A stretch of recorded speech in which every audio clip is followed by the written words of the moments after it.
Pues vamos entonces a donde nos quedamos, Génesis capítulo 35. Génesis capítulo 35. Vamos a ese pasaje de ahí, que es posterior a aquella situación triste en la cual Simeón y Leví pues conspiraron en contra de Hamor y Siquem, y en la ciudad de Seir cometieron un asesinato tremendo, porque acabaron mediante truco, en venganza por lo que Hamor había hecho con su hermana, que la había violado. Pues asesinaron a todos los hombres de ese lugar y se llevaron inclusive cautivos a las mujeres y a los niños. Eso sucedió en el capítulo 34. Es interesante enfatizar, hermanos, que en el capítulo 34 el nombre de Dios no se nombra. O sea, la carne estaba de tal forma tomando posesión de las vidas de los hijos de Jacob, ¿verdad?, en todo lo que hacían, que Dios estaba ausente en sus pensamientos. No se refiere la participación de Dios ni hace ninguna referencia a Dios en el capítulo 34. Sin embargo, el capítulo 35, en los primeros versículos, en los versículos que van del 1 al 15, pues 11 veces se menciona a Dios de una manera o de otra. Hay un cambio considerable cuando se toma a Dios en cuenta a cuando no se toma a Dios en cuenta. El capítulo 34 es un episodio triste para la familia de Jacob. Se convirtieron en asesinos, los que vendrían a ser cabezas de las 12 tribus de Israel, haciéndose cómplices o participando directamente en este crimen que cometieron. Todo esto hace que Jacob se sienta atemorizado. Dice, bueno, cuando se enteren los demás pueblos de alrededor de lo que ustedes han hecho, mis hijos van a venir en contra de nosotros y nos van a destruir, van a acabar con toda nuestra familia y con todos nuestros bienes. Y en esa coyuntura precisamente es que Dios le dice a Jacob, coge camino, porque Jacob se había quedado en ese lugar, había plantado sus tiendas en las afueras de la ciudad y no era lo que Dios quería. Dios quería que él fuera y tomara posesión y que regresara sobre todo a aquel lugar llamado Betel, donde el mismo Jacob le había prometido a Dios que si lo acompañaba en su camino, si lo bendecía y si lo traía de nuevo, iría a ese lugar para adorarle, haciéndole su Dios. Sin embargo, Jacob se había olvidado de la promesa y el Señor le dice, ok, ahora sencillamente abre camino y comienza la marcha en dirección hacia Betel. Capítulo 35 de Génesis. Están ubicados, ¿verdad? ¿Se recuerdan del sermón? Ustedes se recuerdan que tenía que ver con el fallo de Jacob en su condición de padre, lo que sucedió en el capítulo 34, predicamos sobre eso hace un par de semanas. Entonces ahora, para los que están despiertos, porque veo algunos que están durmiendo, ¿ok?, pues vamos a leer el capítulo 35. Dice, dijo Dios a Jacob, levántate, sube a Betel y quédate allí, y haz allí un altar al Dios que te apareció cuando huías de tu hermano Esaú. Entonces Jacob dijo a su familia y a todos los que con él estaban, quitad los dioses ajenos que hay entre vosotros y limpiaos y mudad vuestros vestidos, y levantémonos y subamos a Betel, y haré allí altar al Dios que me respondió en el día de mi angustia y ha estado conmigo en el camino que he andado. Así dieron a Jacob todos los dioses ajenos que había en poder de ellos y los zarcillos que estaban en sus orejas, y Jacob los escondió debajo de una encina que estaba junto a Siquem. Y salieron, y el terror de Dios estuvo sobre las ciudades que había en sus alrededores, y no persiguieron a los hijos de Jacob. Y llegó Jacob a Luz, que está en tierra de Canaán, esta es Betel, él y todo el pueblo que con él estaba. Y edificó allí un altar y llamó el lugar El Betel, porque allí le había aparecido Dios cuando huía de su hermano. Entonces murió Débora, ama de Rebeca, y fue sepultado al pie de Betel, debajo de una encina, la cual fue llamada Alon Bacut. Apareció otra vez Dios a Jacob cuando había vuelto de Padán Aram y le bendijo y le dijo Dios, tu nombre es Jacob, no se llamará más tu nombre Jacob, sino Israel será tu nombre. Y llamó su nombre Israel. También le dijo Dios, yo soy el Dios omnipotente, crece y multiplícate, una nación y conjunto de naciones procederán de ti y reyes saldrán de tus lomos. La tierra que he dado a Abraham, a Isaac, la daré a ti y a tu descendencia después de ti daré esta tierra. Y se fue de él Dios, del lugar donde había hablado con él. Y Jacob erigió una señal en el lugar donde había hablado con él, una señal de piedra, y derramó sobre ella libación y echó sobre ella el aceite, y llamó Jacob el nombre de aquel lugar donde Dios había hablado donde Dios había hablado con él, Betel. Después partieron de Betel y había aún como media legua de tierra para llegar a Efrata, cuando dio a luz Raquel y hubo trabajo en su parto. Y aconteció, como había trabajo en su parto, que le dijo a la partera: no temas, que también tendrás este hijo. Y aconteció que al salírsele el alma, pues murió, llamó su nombre Benoni, mas su padre lo llamó Benjamín. Así murió Raquel, y fue sepultada en el camino de Efrata, la cual es Belén. Y levantó Jacob un pilar sobre su sepultura. Esta es la señal de la sepultura de Raquel hasta hoy. Y salió Israel y plantó su tienda más allá de Midal Edar. Aconteció que cuando moraba Israel en aquella tierra, fue Rubén y durmió con Bila, la concubina de su padre, lo cual llegó a saber Israel. Ahora bien, los hijos de Israel fueron 12. Los hijos de Lea: Rubén, el primogénito de Jacob; Simeón, Leví, Judá, Isaacar y Zabulón. Los hijos de Raquel: José y Benjamín. Los hijos de Bila, sierva de Raquel: Dan y Neftalí. Los hijos de Silpa, sierva de Lea: Gad y Aser. Estos fueron los hijos de Jacob que le nacieron en Padán Aram. Después vino Jacob a Isaac su padre, a Mamre, a la ciudad de Arba, que es Hebrón, donde habitaron Abraham e Isaac, y fueron los días de Isaac 180 años. Y exhaló Isaac el espíritu y murió, y fue recogido a su pueblo viejo y lleno de días, y lo sepultaron Esaú y Jacob sus hijos. El capítulo 35, el capítulo que sigue, nos da todo el listado de la descendencia completa de Esaú, el otro hijo de Jacob. La gran diferencia entre los hijos de Esaú y los hijos de Jacob es el hecho de que, si bien proceden de un mismo padre, o sea, son nietos ambos de Abraham y los dos hijos de Isaac, sin embargo, en el caso de Esaú se va a casar con mujeres cananeas, va a permanecer en la tierra, luego se va a definir como Edom por el lugar donde se mude. Y él mismo, pues, por así decirlo, titula esa zona y ese grupo como el grupo de los edomitas. O sea que la descendencia de Esaú es una descendencia que está ligada completamente con los cananeos, no así el caso de la descendencia de Jacob. O sea, los hijos de Jacob los tuvo mientras estuvo en Padán Aram. O sea, cuando viene Jacob a la tierra prometida de regreso, ya viene con todos sus hijos. Las 12 tribus de Israel están aquí señaladas en los versículos que van desde el 23 hasta el 25, y en el capítulo 36 completo hace referencia a la descendencia de Esaú.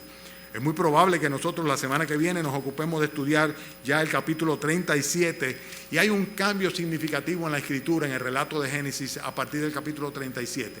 Es como si se acabara una etapa y comenzara una nueva etapa que hace referencia fundamentalmente a los hijos de Jacob o de Israel, consecuentemente a las 12 tribus de Israel, de donde se formaría la nación de Israel. Y comienza poniendo énfasis en la persona de José. José se va a constituir en aquel que vendría a ser el gran libertador, el gran redentor, más bien por así decirlo, de Israel en el tiempo en el cual ellos estén en Egipto y durante el tiempo de la vida del propio José. Bien, vamos a entrar ahora en materia. ¿Qué podemos aprender del capítulo 35? Son muchas las cosas que podemos aprender, pero yo quiero enfatizar básicamente la persona de Jacob. Tal vez es la última vez en que enfaticemos tanto a Jacob, como decía hace un rato. Jacob, recuérdense que se caracteriza por, desde el principio, ser un tipo habilidoso. De hecho, su nombre significaba suplantador o engañador. Una persona que estaba acostumbrada con el uso de su talento o de sus recursos humanos, intelectuales, pues conseguir lo que él quería. Era una persona manipuladora fundamentalmente. De hecho, su padre, Isaac, tenía el temor de no volverlo a ver, porque ya cuando él suplantó a su hermano robándole la primogenitura, robándole la bendición de Isaac, Isaac pensaba que ya le quedaba poco tiempo de vida, a pesar de que nosotros vemos que Isaac va a morir a los 180 años aproximadamente, mucho tiempo después, ya con sus dos hijos al lado de él.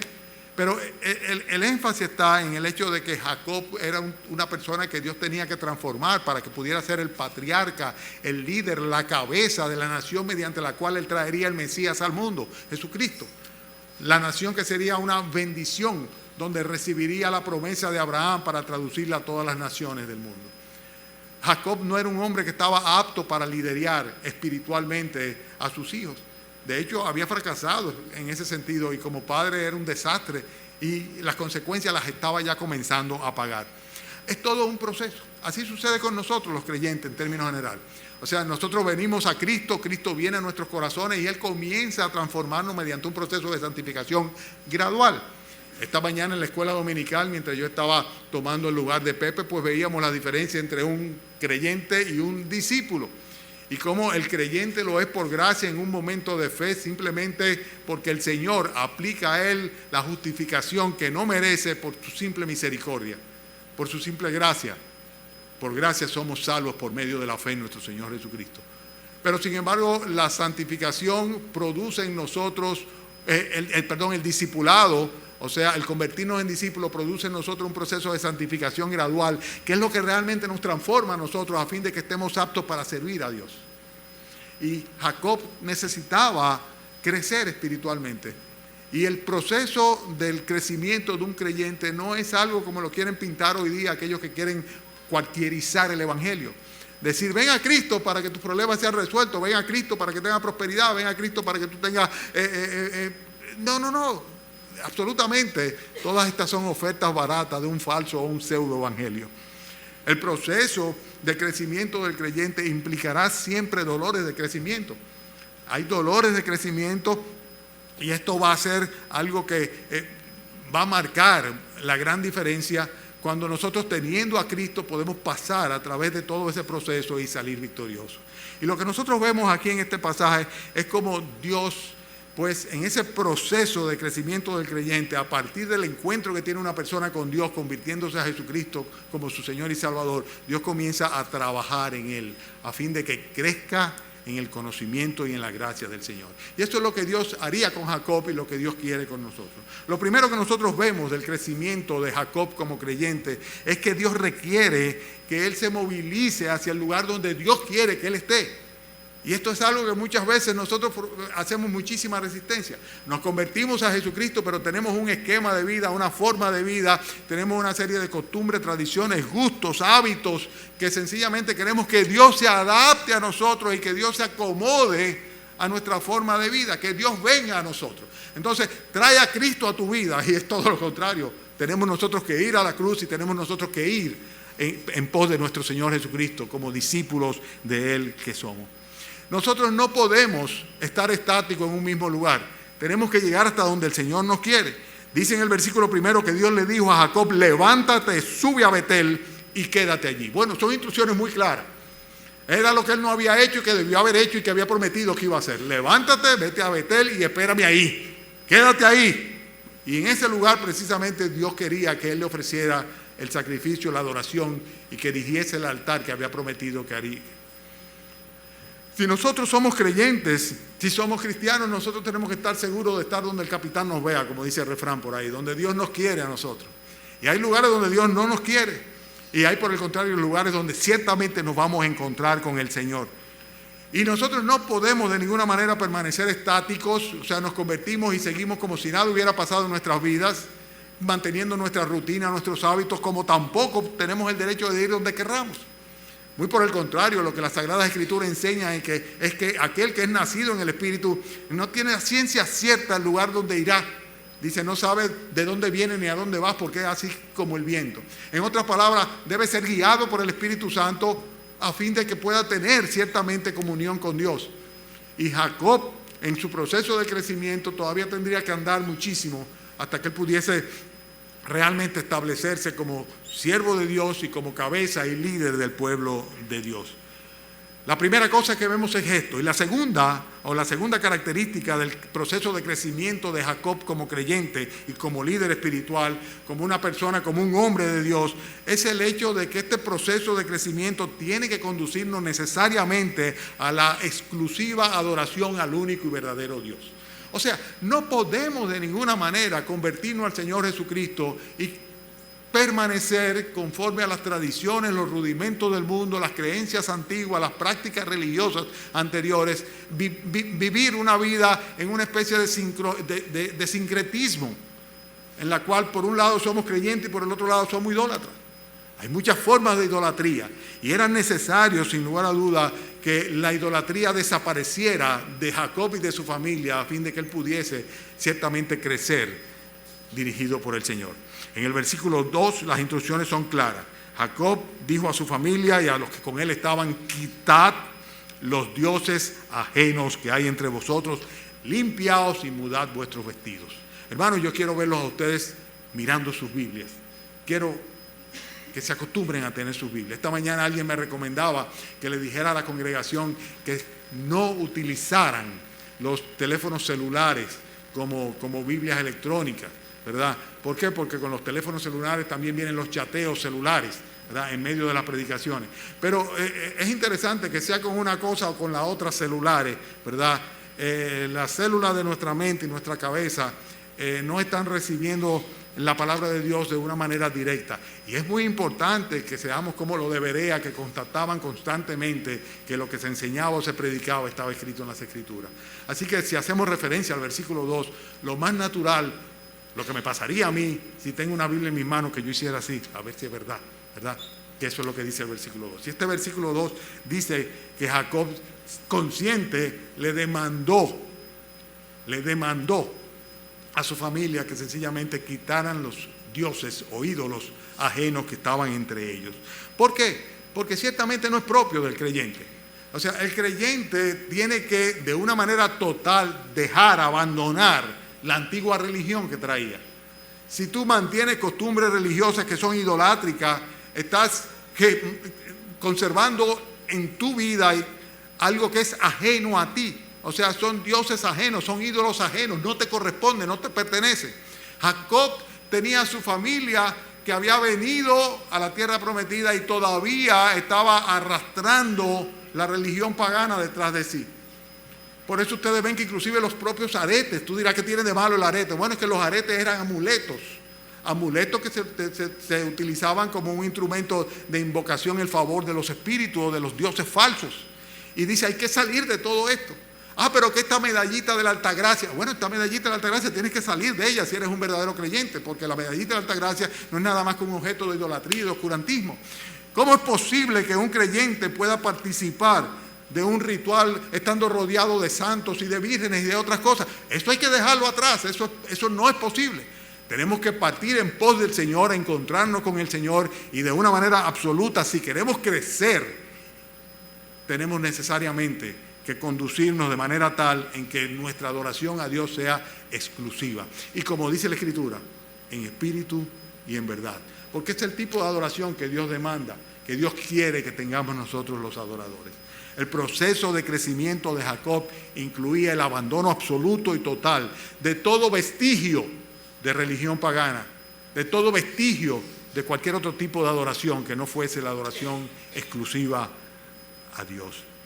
Hermanos, estamos hablando del proceso de crecimiento del creyente. Y fíjense que este proceso va a contar con la respuesta de Dios en el día que nosotros estemos angustiados y con la certeza de su compañía a lo largo del camino. Eso fue lo que dijo Jacob en el versículo 3, cuando dice, levantémonos, subamos a Betel. Dice, y allí haré un altar. Fíjense a quién le haría el altar. Al Dios que me respondió en el día de mi angustia y ha estado conmigo en el camino que he andado. Es frecuente ver a una persona incrédula, puesta en estrecho a consecuencia de una crisis de salud, tal vez con riesgo de pérdida de su vida, que en ese momento esté dispuesto a asirse a lo que se presente por delante, incluyendo nuestro Señor Jesucristo. Es frecuente ver a una persona en el borde del momento de la muerte, cuando también está con una supuesta apertura para recibir aquello que le presenten como tabla de salvación para evitar la condenación, el juicio eterno. Eso es muy frecuente que sucede. Pero qué distinto es la experiencia del creyente que sabe que Dios ha estado, ha permanecido con él, y que, como yo muchas veces digo, la vida del creyente, a pesar de que debe crecer en fe, como dice la Escritura, sin embargo, cada vez se le suma a esa fe la experiencia vivida de la gracia y la misericordia del Señor socorriéndonos en el momento oportuno. En el Salmo 34, versículo 19, dice que son muchas las aflicciones del justo, pero que de todas ellas le habrá de librar Jehová. Y ciertamente veíamos esta mañana que el Señor, cuando mandó a sus discípulos a hacer discípulos, dijo: yo estaré con vosotros todos los días hasta el fin del mundo. Y en el proceso del crecimiento del creyente tenemos la bendición de poder contar con un Dios como el que tenía Jacob, que responde en el día de la angustia, y que no solamente eso, sino que está a lo largo de todo el camino, el trayecto hasta que estemos en la gloria al lado de nosotros. Esto es parte del crecimiento del creyente, eso es parte de la vida de un creyente verdadero. Si nosotros vamos a ser transformados mediante un crecimiento espiritual, nosotros vamos a estar completamente claros en que contamos con el resguardo y la protección sobrenatural de Dios. Y esta protección sobrenatural de Dios va a hacer que las acechanzas de los incrédulos y de los impíos pues sencillamente sean fallidas completamente, no tengan ningún tipo de éxito. Nosotros vemos que Jacob salió con sus hijos, y dice el versículo 4 que salieron de ese lugar y que el terror de Jehová estuvo sobre todas las naciones de los alrededores, de manera de que no se metieron en absoluto con Jacob y con sus hijos. Este es el tipo de protección que nosotros no podemos darnos a nosotros mismos, ni una compañía de seguridad, ni cámaras de vigilancia, ni puede hacerlo la Policía Nacional, ni podemos hacerlo nosotros de ninguna manera. Una protección que viene del Señor y que muchas veces nosotros no estamos conscientes de ellos, y que no es otra cosa que la presencia real de los ángeles del Señor ministrando a favor de los herederos de la gracia, de la gloria. Dios protegiéndonos, sus ángeles guardándonos. Y Dios, precisamente en este proceso de crecimiento, va a estar resguardándonos a nosotros. La Biblia enseña que el salmista en el Salmo 46, los primeros 3 versículos, decía: Dios es mi amparo y mi fortaleza. Dice, Él es nuestro amparo, nuestra fortaleza, nuestra pronta ayuda en las tribulaciones. Consecuentemente, no temeremos. Por tanto, no temeremos, aunque la tierra sea removida y se traspasen los montes al corazón del mar. Aunque bramen y se turben sus aguas y tiemblen los montes a causa de su braveza. Pase lo que pase, dice, no temeremos. ¿En qué se basaba esa confianza del salmista? Simplemente en que él está consciente de que absolutamente nada que el Señor no permita podrá llegarle. Nosotros cantamos un himno que dice eso. Dice, ni una sola flecha nos podrá tocar. Si Él no lo permite, no me alcanzará. Por eso el proceso de crecimiento, así como vienen las aflicciones, viene al mismo tiempo la consolación de parte del Señor. Y nosotros lo hemos experimentado, todos nosotros, los hijos de Dios, en una u otra ocasión, en la cual nos hemos sentido en la profundidad del desánimo, de la aflicción, del problema, de la crisis, del peligro.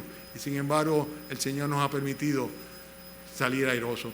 Y cuando otros han acechado, han tramado en contra nuestra, y sin embargo, el terror de Jehová los ha limitado. Hermanos, aquel que va a crecer, el creyente que está creciendo, Jacob, para ser transformado, va a requerirle Dios que cumpla con las promesas que le hizo a él.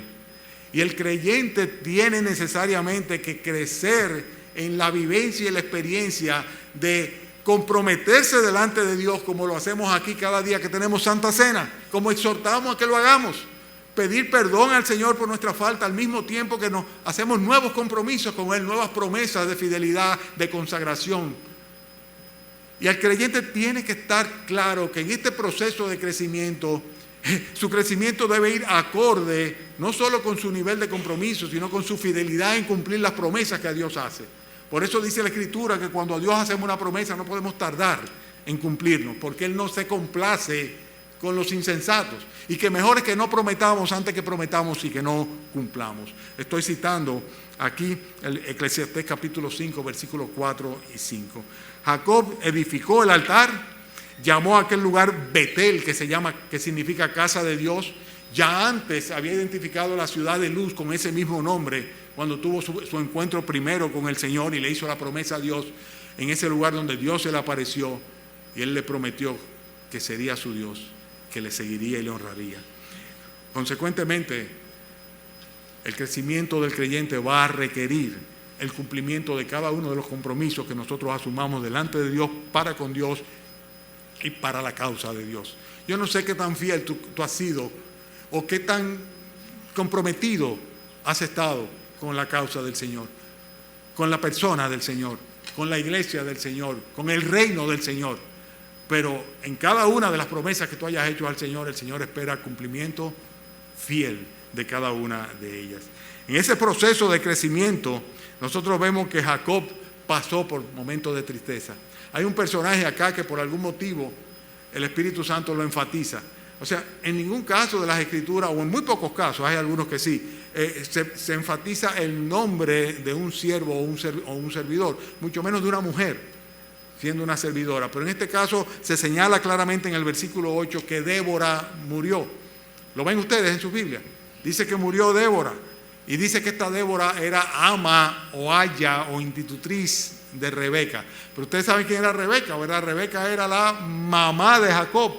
O sea que esta señorita Débora tenía aproximadamente unos 180 y pico de años cuando ella murió, ¿verdad? O sea que cualquiera diría, bueno, ya era hora de que muriera Débora. Pero es interesante el hecho de que esto produjo un dolor fuera de lo común que se enfatiza acá. ¿Y en qué se enfatiza? Dice el versículo 8 que esta ama de Rebeca fue sepultada al pie de Betel debajo de una encina, y esta encina fue llamada Alon Bakut. Alon Bakut significa gran lloro, gran llanto. O sea que se ve que era una persona que era una especie de madrastra del propio Jacob, del propio Israel. ¿Cómo había estado con Jacob? ¿Quién sabe? O sea, la Escritura no especifica, porque evidentemente había venido con Jacob desde Padán Aram. Y cuando Jacob se fue solo. Pero en algún momento, a lo largo de esos 20 años, pues Débora fue a estar con Jacob. Y estaba con Jacob en el momento de que murió. Y con esta muerte de Débora, por así decirlo, ya pues se marca el final de una etapa, una época, la cual concluía con la muerte de esta mujer muy anciana, pero muy querida. Y nosotros en nuestra vida cristiana, pues vamos a encontrarnos muchas veces con que seremos afectados por las vidas, las experiencias, los sufrimientos, los padecimientos, las alegrías de otras personas que tal vez no son nuestra familia directamente, pero que están relacionados con nosotros precisamente porque andan caminando, marchando con nosotros en el derrotero de nuestra vida cristiana. La suerte de los demás nos va a importar, y en este caso la nodriza de su madre produjo un gran llanto, y el Espíritu Santo ha querido dejarlo expreso de una manera muy clara, impreso también de una manera muy clara en su sagrada palabra. Cuando una persona está creciendo en el Señor, cuando una persona anda en medio de ese proceso, va a tener la bendición de Dios, no cabe duda. Y no solamente va a tener la bendición de Dios, sino que va a ser confirmado en las promesas de Dios y va a ser prosperado completamente en términos espirituales. Si tú te dedicas a crecer como discípulo de nuestro Señor Jesucristo, las bendiciones de Dios van a estar sobre ti. Jacob lo experimenta de nuevo. Dios le confirma todas y cada una de las promesas ya hechas, de nuevo en Betel.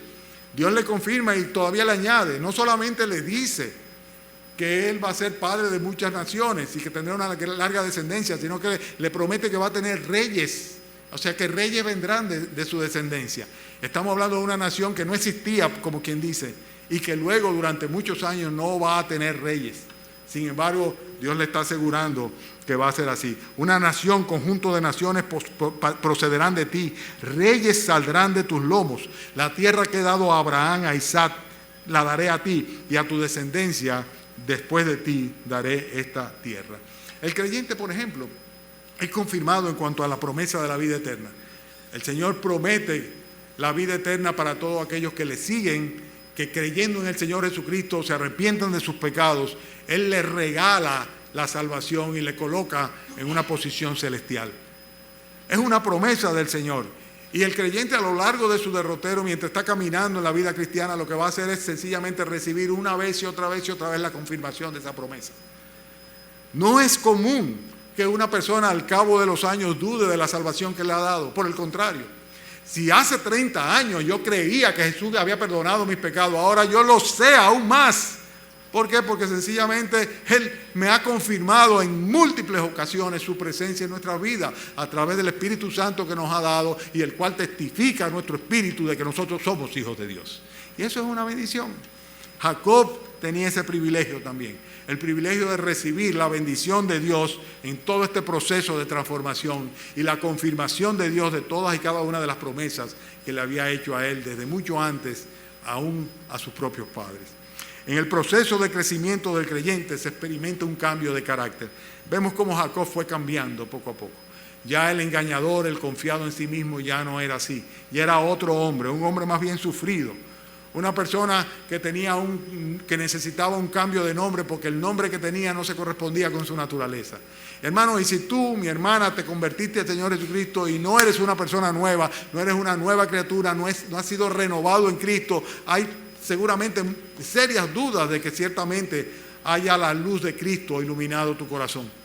Porque debe producirse un cambio, debe haber un crecimiento espiritual, debe suceder. En el caso de Jacob, el cambio de carácter era tal que el Señor le dice, tú no te puedes seguir llamando Jacob, de ahora en adelante tú tienes que llamarte Israel, príncipe de Jehová, aquel que luchó con Dios y que es vencedor, porque tú no eres la misma persona.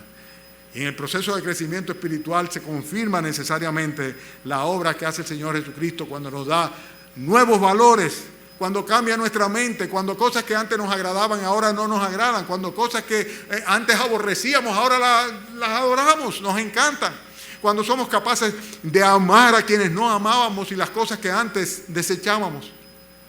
Esa transformación la hace el Señor y esta transformación se manifiesta y se ve a lo largo de este proceso de crecimiento y se vio en Jacob.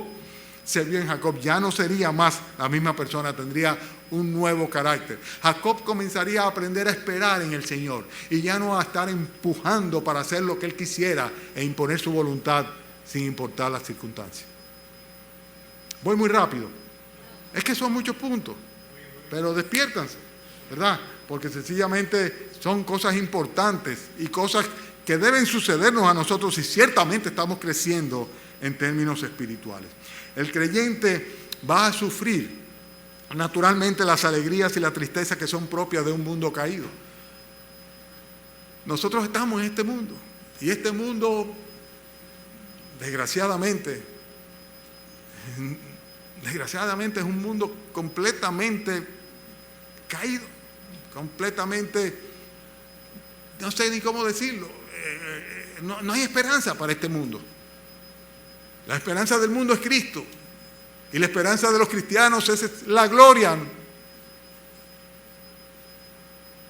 Pero en este mundo caído, del cual somos parte indefectiblemente, nosotros vamos a sufrir en consecuencia, así como de algunas alegrías, también de múltiples tristezas. Y por eso nosotros vemos que Jacob tuvo que padecer, que sufrir, que experimentar el dolor, no solamente de la muerte de Débora, quien no era su familia, aunque sí lo era en una forma putativa, pero sin embargo va a tener que pasar por la tristeza de ver morir a su amada Raquel. Ustedes recordarán que desde que él vio a Raquel, aquella primera vez que ella era una pastora de ovejas, cuando él estaba solo, cuando no sabía lo que le esperaba por delante, él se enamoró profundamente de ella. Y que trabajó, ¿cuántos años? 14 años para poder tenerla, para poder pagar la dote. Y que luego de eso tenía su corazón dividido, porque si ciertamente tenía otra esposa, sin embargo, y tenía hijos de sus concubinas, sin embargo su corazón siempre iba a favor de aquella que precisamente nada más había podido tener un solo hijo después de muchos años porque había sido estéril. Y esta Raquel había pedido a Dios que le diera un segundo hijo y Dios finalmente le da un segundo hijo, pero ese segundo hijo también hace que ella fallezca durante el parto. ¡Qué tristeza! ¡Qué tristeza! Jacob, teniendo el panorama por delante de la tierra prometida, la bendición de Dios, toda una familia preservada y resguardada, aún del riesgo del ataque de su hermano Esaú, que había prometido que lo iba a matar y que había desistido de la idea. Sin embargo, ahora, en medio de todo andaba de bien, todo andaba de maravilla. Ahora tiene la tristeza de que fallece Raquel durante el parto. Versículo 18. Aconteció que versículo 17. Aconteció como había trabajo en su parto, que le dijo a la partera: no temas, que también tendrás este hijo. Y aconteció que al salírsele el alma, pues murió, llamó su nombre Benoni. hijo de la tristeza. Mas su padre lo llamó mi mano derecha, Benjamín. Benjamín, mi mano derecha. Así murió Raquel y fue sepultada en el camino de Efrata, la cual es Belén. No llegó a Belén.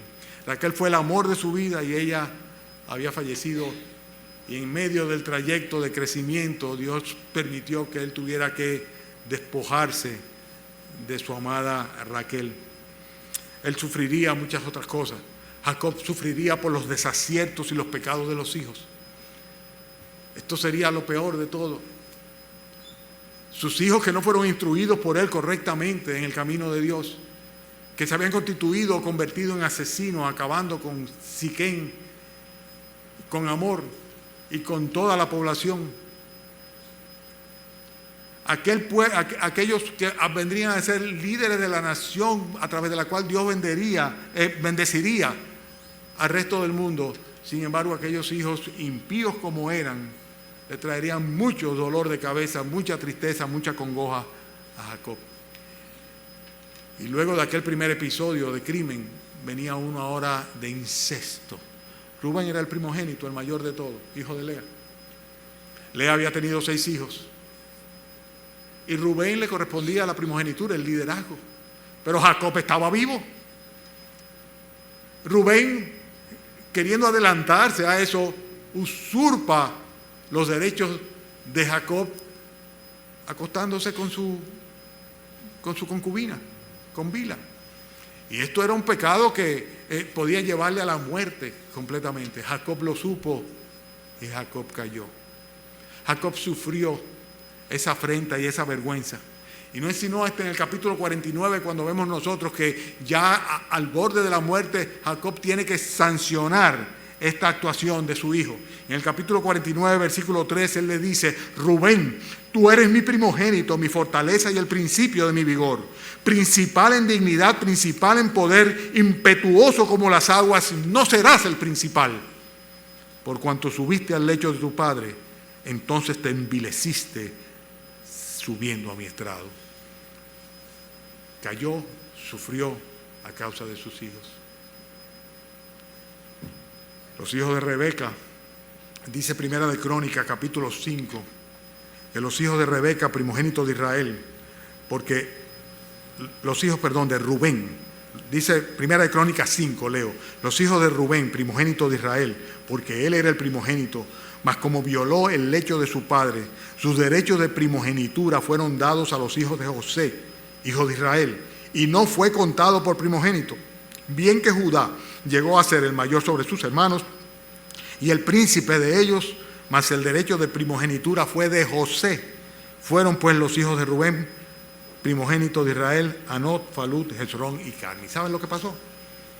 Perdió sus derechos. Rubén le correspondía el derecho patriarcal, la herencia patriarcal y el derecho de primogenitura con una doble porción de la herencia. Pero ¿qué resulta? Que Rubén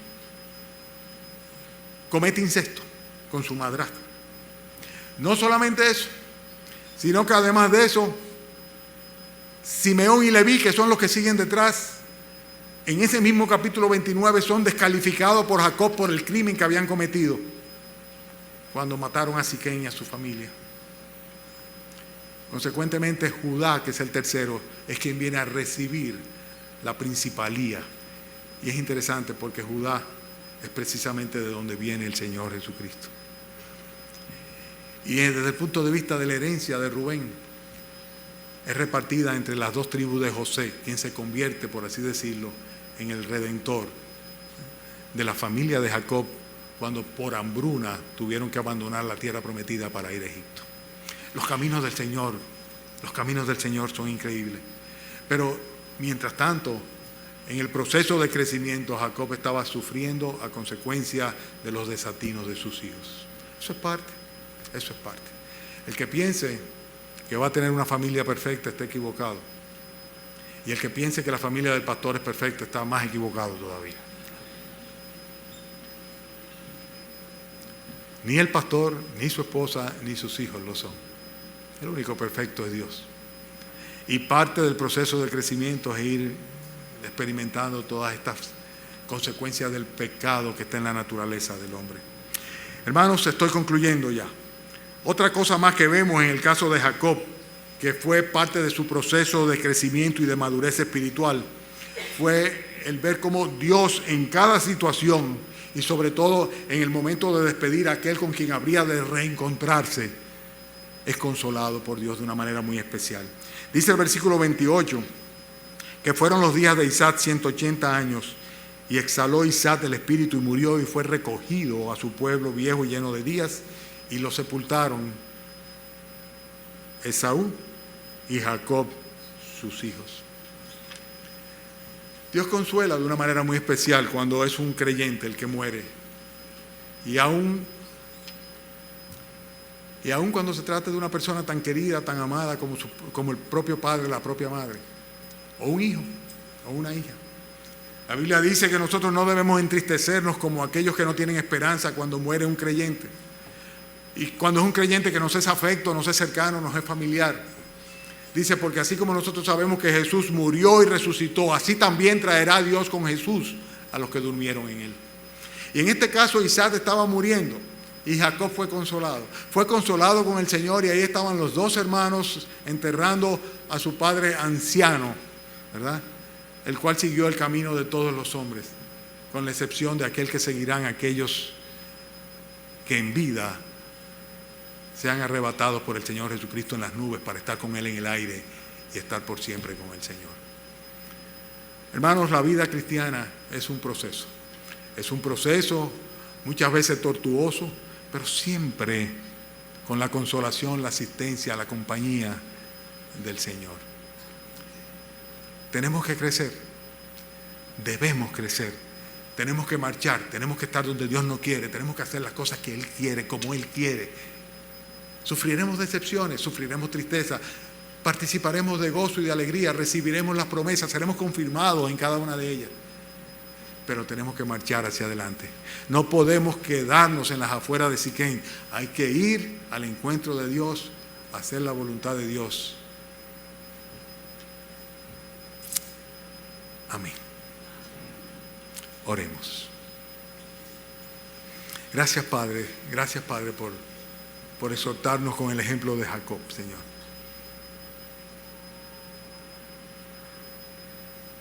Permite, Padre, que nosotros podamos, Señor, vivir esta vida de una manera tal de que tú te sientas, Señor, complacido con nosotros.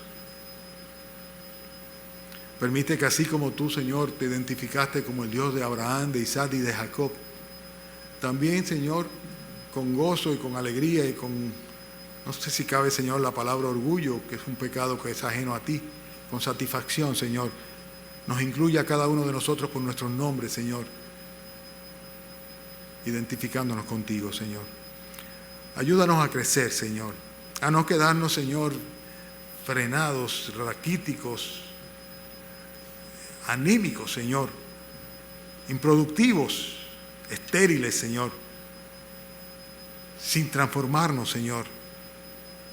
Ayúdanos a crecer, a ser mejores para ti, a vivir cada día más consagrados, Señor, y a saber, Señor, andar a tu lado, Padre. Te rogamos, Señor, que bendigas tu iglesia. Los que no han estado esta mañana, cual motivo que sea, anímales, Padre, para que estén de nuevo acá, cual que sea el motivo, Señor. Y permite, Padre, que el impedimento desaparezca para que pronto podamos estar de nuevo acá. Mira a mi hermano Eddie, que tiene el corazón inclinado hacia ti, que esta noche va a traer la enseñanza de tu palabra. Bendícele, Señor. Permite que podamos tener una hermosa noche, Señor. Hermosa tarde, Señor. Gracias, Padre, por todo. En el nombre de Cristo Jesús. Amén.